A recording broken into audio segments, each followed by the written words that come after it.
Good morning, my mango tree. In your second year, you have produced so many blossoms. It is amazing. Look at you. I am wondering, though, how many mangoes will you give me this season? The cold hasn't been that bad, so all these blossoms that you have put up are not burnt off, and you're looking very, very fresh. I am going around and I see you've got blossom going upward, blossom going to the east, to the uh, south, and you have blossoms going to the west. And you are not that tall. Look at you.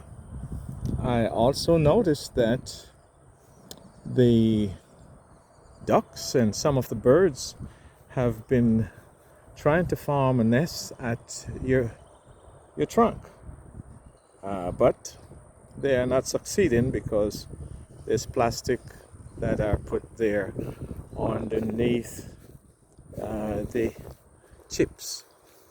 But I am very pleased with you, and with great anticipation I will be eating some mangoes. Hey, 1 dozen would be okay, but if you want to bring more, I will be satisfied too. There is the pond. You can send a root down underneath the sod here and get your water.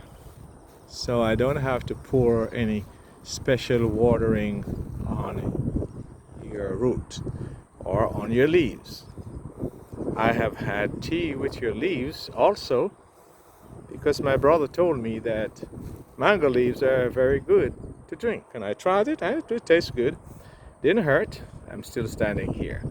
All right, well, 2 minutes and 24 seconds is coming to say hello. You're so pretty. So pretty. You're looking to find a nest, I know, because your cousin has laid probably a couple dozens up front, and you're looking for a nest. I see that. You're almost getting ready to lay an egg. Oh, there I was. Thought you were getting ready to lay. You have already laid some eggs here. Wonderful, wonderful. Okay, pretty. You came to look for me and you let me know, and I thank you for laying eggs in the old spot. Here's another duck nest. One egg was laid in there and they took a long time to lay any more, so I took that one out. On the opposite side, they tried to make another nest here, but never followed through with laying anything there. At this spot, my gray duck laid all these eggs. I have seen her on the nest twice or 3 times maybe, but she would sneak in here and she would lay, and I never seen her when she laid all these eggs, quite a number of eggs in there. And I don't know if she's gonna hatch them, because sometimes the little night creatures would come by and steal an egg or two. So I don't know. We'll see what happens. I put this pepper in the early part of the winter, and I testing to see whether or not it will come to fruition. There's one big pepper on it. This is my leaf of life. I have been nourishing this one. The whole garden had been taken up with them. They can spread very, very quickly. The one plant that I know, if you take the leaf, put it into your book, and leave that book there for a while, within days or even somewhere about a week or two, you will see the leaves springing root. So this is leaf of life. You just can't kill them. They will find a way to survive. My aloe vera, I cannot estimate how fast this thing reproduce. I have used limbs and limbs and limbs, but if I cut off 2 limbs, it sends up 10 more, or even more than that.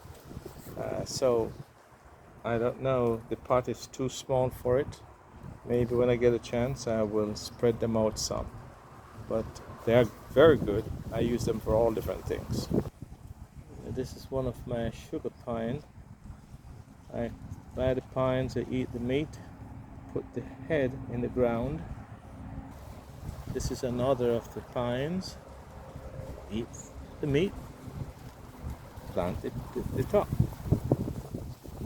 There's another one, and this one, they're all struggling. I don't know how long they'll take. There's another one.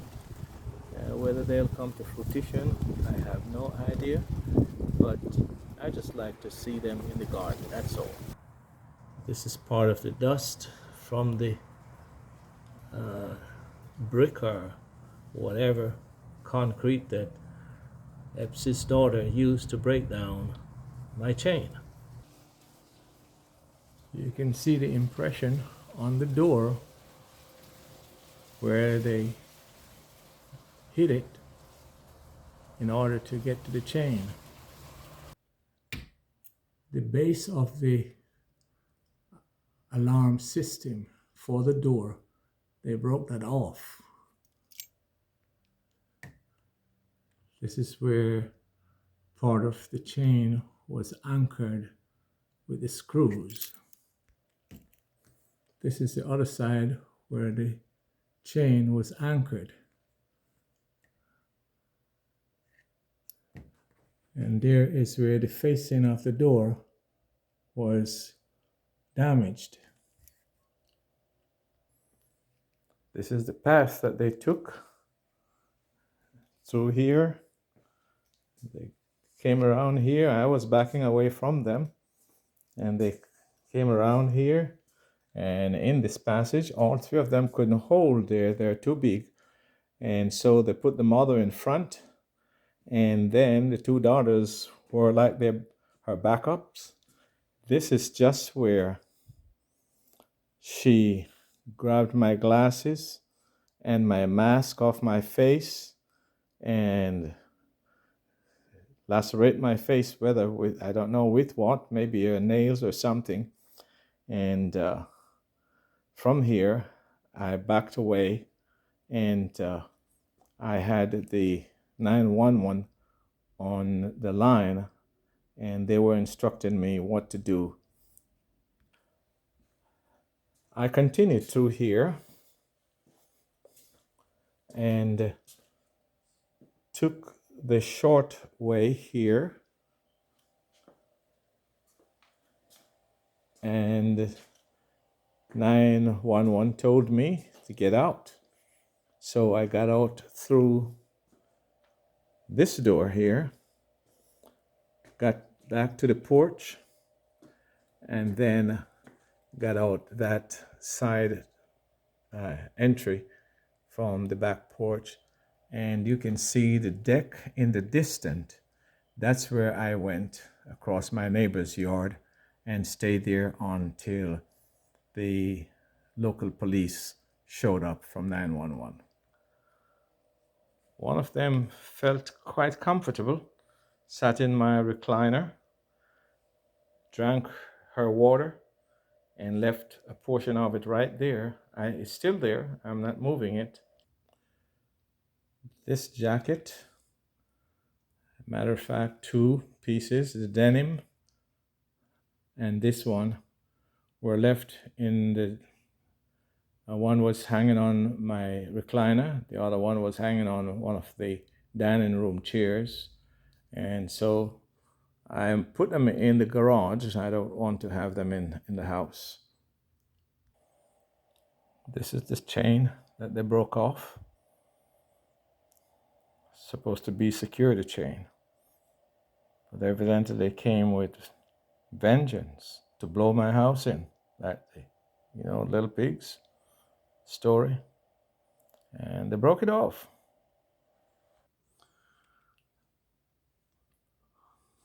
In this toilet, someone used it, urinate, and left urine on this.